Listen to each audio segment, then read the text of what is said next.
All right, I thought today was another good day. Really, for the last 2 days, proud of the work that we've been able to get. A lot of situations that really, I think I mentioned earlier this week, we've accelerated the situational work. I mean, today we got some goal line, short yardage. I mean, back-to-back day and fall pads. I mean, it's 5 straight days of going after it. And I mean, I'm really pleased with what's showing up. I mean, we've got to continue to improve in our execution, but I think the guys, look, like I said yesterday, looking at the numbers, the output that they're investing, they're preparing at a high level, and I just a few things.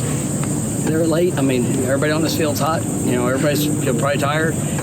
All those things are real, but what we're willing to give in those situations, we had a couple really good plays. I want to feel the celebrations. I want to feel the excitement for a teammate when they have success. I want to feel the excitement for a teammate when they score a touchdown or have a big block or whatever that might be. And I think we can keep getting better there, especially when we are tired. But I really like what I'm seeing from this team. And the ownership, last night was really good. Just continuing with the team building, who we get to do it with. And, I'm just really pleased with what's been accomplished here in 2 days on the field, but also just what we're doing there off the field here in Jacksonville. Are you surprised at all by what you're getting from your young safeties so early in camp? I mean, we felt really confident in who was coming in. Ashland was somebody that was somebody late in the process. Looking at seeing him in the spring, really like what I think he's going to be. An impressive player. Conrad, just such a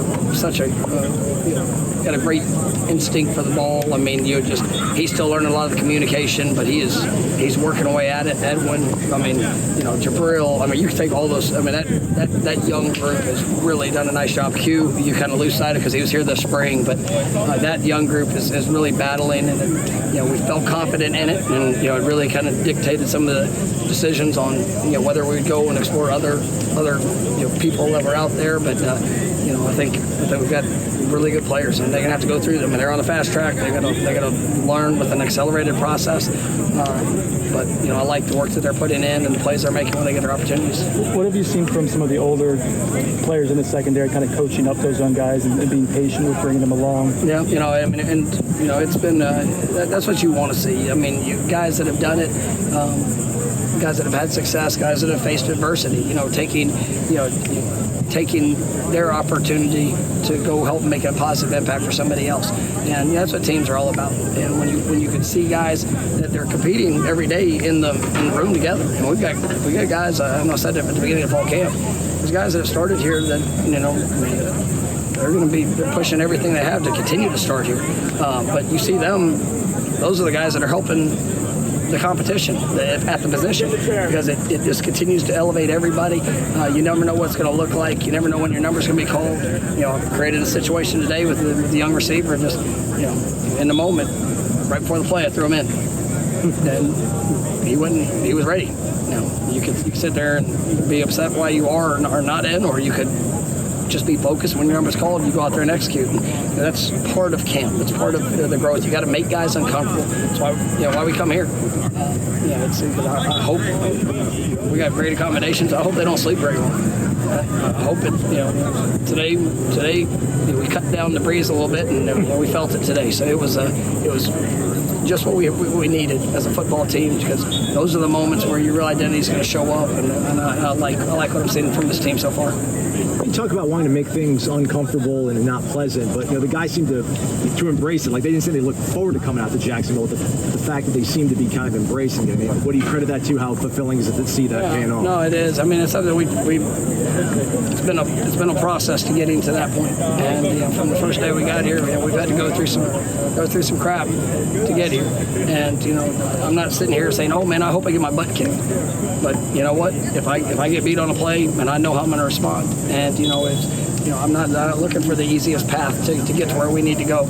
We want everything to. I mean, we want it all to be successful, right? But in those moments, that's a part of what a game is. How do you respond? What are you going to do to make yourself in that fourth quarter?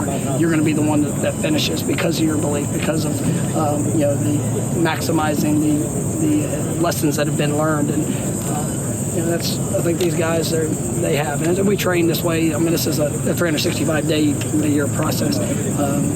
Not a whole lot of guys honestly love getting up and going to class and going to do all those things. But when you're willing to push to be your best, you're willing to do the uncomfortable things to make yourself better.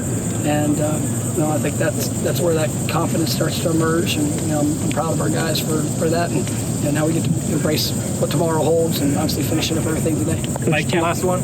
Talent acquisition. Paper, rock, scissors.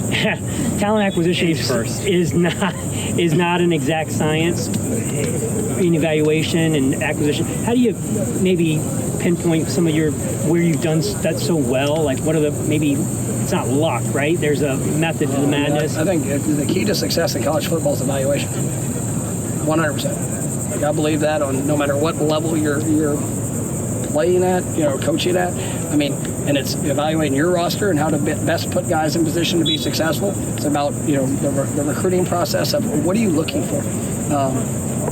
There's times that guys' skill set. I mean, they might be remarkable, size, even speed. I mean, but if their skill set, everybody's got issues. We all have issues.